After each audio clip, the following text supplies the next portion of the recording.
도저히 참을 수 없는 배우자 때문에 이혼하는 경우도 정말 많지 않습니까? 네, 그렇습니다.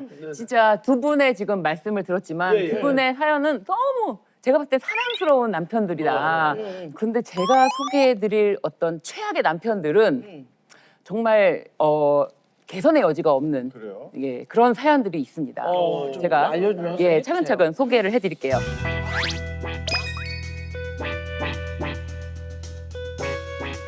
첫 번째 사연은 여성분이 굉장히 털털하고 좀 이렇게 덜렁거리기도 하는 그런 성격의 소유자였는데 굉장히 꼼꼼하고 자상하고 좀 애정 표현도 굉장히 잘하는 그런 남자예요. 근데 굉장히 다른 매력을 갖고 있는 남자여가지고 아, 이 남자다 싶어서 결혼을 결심했는데 이 남자가 이 아내에 대한 사랑이 그냥 단순한 사랑과 관심에서 끝나는 것이 아니라 좀 집착처럼 좀 굉장히 뭐랄까요, 아내의 좀 일거수일투족을 다 알아야 되고 아내가 누구를 만나고 왔다라고 얘기를 하면 그 아내 친구, 지인한테 직접 전화를 해서 확인을 하는 거예요. 내 아내를 만난 게 맞냐? 본인도 괴로울 텐데. 그러니까요. 이게 집착이 점점 심해지는데 이게 의처증이라는 생각이 들 수밖에 없잖아요. 의처증이네. 그러니까요. 그래서 아내가 직장을 가면은 어느 날은 기분이 이상하다면서 직장까지 쫓아오고 무서워. 또 아내가 회사 일로 출장을 가면은 따라오는 거예요. 혼자 보낼 수 없다면서. 이제 아내가 너무 이거 좀 사람이 사는 게 아니다 싶었는데 어느 날 하루는 아내가 좀 밤 늦은 귀가를 했어요.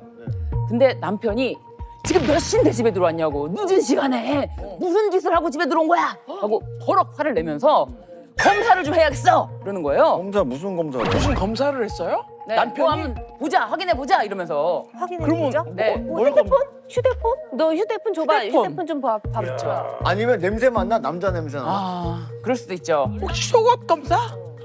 네? 속옷. 속옷을 어떻게 검사해? 아니 바람 피고 왔다고 생각하니까. 맞아요.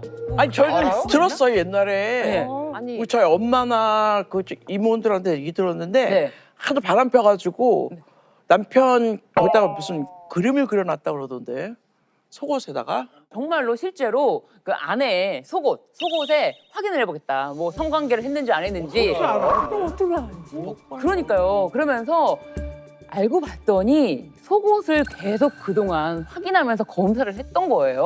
벗어 놓으면 혼자 벗어 놓은 이렇게 거를요. 확인하고. 네네네. 야 무섭다 진짜.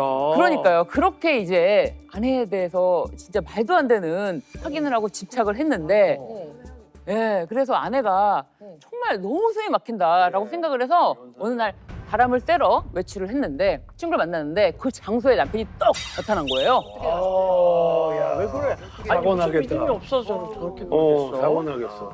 어떻게 찾아왔냐라고 했더니 알 수가 없잖아요. 그랬더니 하도 너가 수상해서 너 폰에 스마트폰에 그 위치 추적 앱을 설치한 거예요. 위치 추적 앱을 설치한 거예요. 위치 추적은 아니다. 위치 추적 앱을 설치해서 쫓아오는 남편. 이게 무슨 부부야? 그건 아닌 심각하죠. 그건 아닌 것 같아요. 그러니까 아내가 도저히 이 남자는 나에 대한 믿음도 없고 그렇지. 의처증은 날이 갈수록 심해지고 그래. 진짜 도저히 살 수가 없다라고 해서 이혼을 선택한 사연입니다. 근데 지금 말씀하신 것처럼 실제로 남의 핸드폰에 어쨌든 아내든 남편이든 휴대전화에 위치 추적 앱을 몰래 설치하는 거 행위 자체가 불법입니다. 네.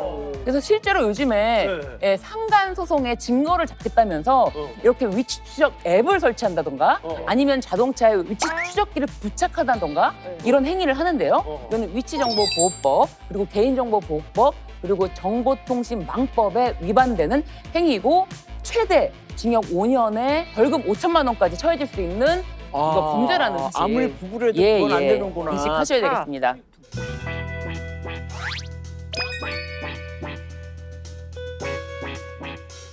이 사연 주인공은 60대 여성분인데 이제 아들 둘을 낳아서 둘 다 결혼까지 시키고 이제 좀 나의 인생이 좀 평온하겠구나. 그렇지. 남은 인생 평온하겠구나. 평범하게 나름 평범하지만 행복하게 나는 잘 살고 있다라는 생각을 했어요. 그리고 또 이제 막 둘째 며느리가 좋아하는 오이소박이.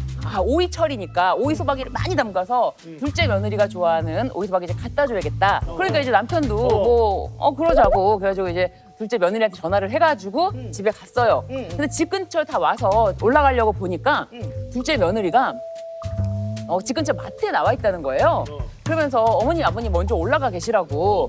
근데 또 우리 자상한 남편 시아버지가 아니 그러면은 며느리 혼자서 홀몸도 아닌데 며느리 혼자서 짐을 들고 올 수가 없으니까 내가 마트 가서 며느리 데리고 올 테니까 먼저 올라가 있어라. 좀 자상한 아버지시네. 네, 자상한 시아버지죠. 그러니까 이제 아내분이 집에 먼저 올라가서 기다리고 있었어요. 근데 요즘 아파트는 입차가 되고 출차가 되면은 이게 딱 알림이 뜨거든요. 월패드에 입차했습니다. 뭐 이런 거. 출차했습니다. 뜨는데 남편 차가 입차했습니다. 떴어요. 근데 안 올라와요. 한참이 지나도 안 올라와요. 그래서 이상하다. 아니 무슨 일이야? 라고 오늘 뭐 먹고 났나? 5분이면 올라오지. 그렇죠. 주차장에서. 그래서 이제 아내가 이제 걱정되는 마음에 주차장에 내려갔습니다. 네. 내려갔더니 그 차 안에서 정말 남편과 며느리가 눈앞에서 미래를 나누고 있는 거예요. 아니 그러니까 카메가 진짜 짜증난다. 미래를 나눴다는 거는 어디까지가 어떻게 본 거예요? 예를 들어서 뭐 시합적으로 아니 그 차에서 가족 회의 있겠지. 가족 회의. 그러니까요. 정말 처음 발견했을 때는 이거는 내가 잘못 본 거야. 뭔가 밀착되어 있지만 이거는 내가 잘못 본 거야. 그렇지, 라고 그렇지, 해서 그렇지. 도저히 믿을 수가 없잖아요. 사실은 그래서 남편 차에 가서 최근 뭐 목적지? 최근 목적지만 일단 확인해 보니까 둘째 아들네 집이 그렇게 나오는 거예요. 아니 근데 임신했다고요? 예, 그래서 블랙박스에 녹음된 그 소리를 들어보니까 시아버지가 아버님이 아니라 자기야, 자기야, 자기야, 우리 애 이런 목소리를 듣고 정말 우리 애 사실은 아들의 아이가 아니라 내 남편의 아이였던 거예요. 말도 안 해. 아니 그럴 수가 이 세상에. 아니 아들도 나중에 알았을 거 아니야. 그렇죠. 보지. 심지어 이 며느리를 아들에게 소개해준 사람이 다름 아닌 아버지였습니다. 뭔지 알겠다. 아버지 이상한 정신적으로 이상 문제 있는 거 아니에요? 그렇죠. 정신적으로 문제가 있는 거지. 완전 그래서 있어 이 세상에. 실제 사건들에는 여러분들이 이건 진짜 생각하는 뭐 예를 충격적인 들면 사건이다. 드라마나 이런 거보다도 더 충격적인 이야기들이 많이 있습니다. 실제예요? 네.